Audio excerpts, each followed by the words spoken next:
ఇప్పుడే జీ5 app download చేయండి. చూడండి మీ ఫేవరెట్ టీవీ షోస్ ఎప్పుడైనా ఎక్కడైనా.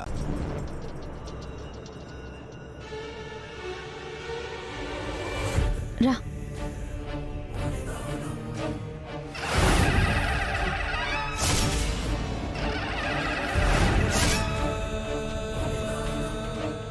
ముళ్లను గుర్తించినంత సులువు కాదు తల్లి రాబోయే ముప్పును గుర్తించడం.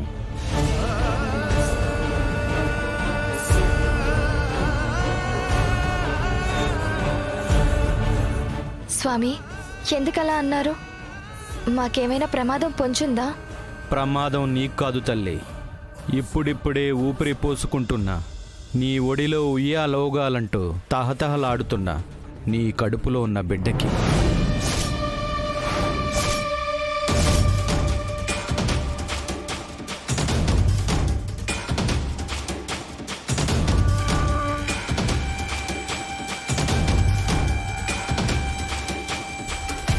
ఏంటి స్వామి మీరనేది? ఇంకా భూమి మీదకి రాని నా బిడ్డకి ప్రమాదమా? అవును తల్లి, బంధువులే రాబంధులై ఆ బిడ్డని పొడుచుకు తినాలని చూస్తున్నారు తల్లి. భూమి మీదకి రాకుండా అడ్డుపడాలని చూస్తున్నారు. ఆ పిండాన్ని మోసే నీ గర్భాన్ని శ్మశాన వాటికి చేయాలని చూస్తున్నారు. అలా అనకండి స్వామి. తన కడుపు పండాలని, ఓ బిడ్డకి జన్మనివ్వాలని, ఆ బిడ్డతో నోరారా అమ్మ అని పిలిపించుకోవాలని మా అక్క ఎంతో కాలంగా ఆశపడుతోంది. ఆ ఆశ ఆవిరైపోతుందంటే మా అక్కే కాదు, మేమంతా తట్టుకోలేం స్వామి. ఈ ప్రమాదం నుంచి తప్పించే ఉపాయం మీరే ఏదైనా చెప్పండి. కాలమే పరిష్కారం చెబుతుంది తల్లి.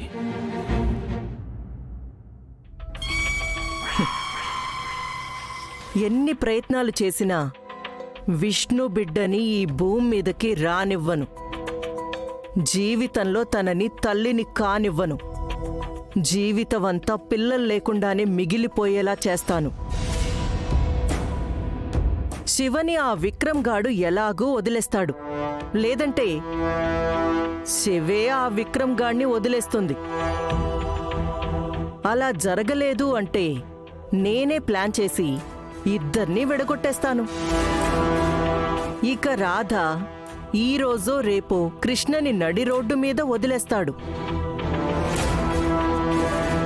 ఒక కూతురికి పిల్లలు లేకుండా ఒక కూతురు మొగుడు వదిలేసి ఇంకో కూతురు మొగుడు ఉన్నా లేనట్టుగా ముగ్గురు కూతుళ్ళు ఇంటికి చేరితే హరిని పెళ్లి చేసుకునే దిక్కు లేక, ఈ ఘోరం చూడలేక ఆ రాణెమ్మకి మూడోసారి గుండెపోటు రావడం పక్కా.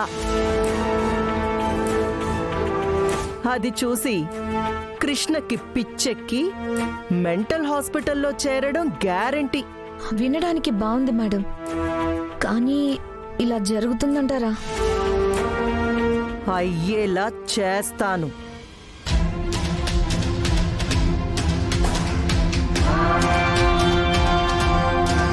జీ5 యాప్ డౌన్లోడ్ చేసి అన్ని ఎపిసోడ్స్ పూర్తి ఉచితంగా చూడండి.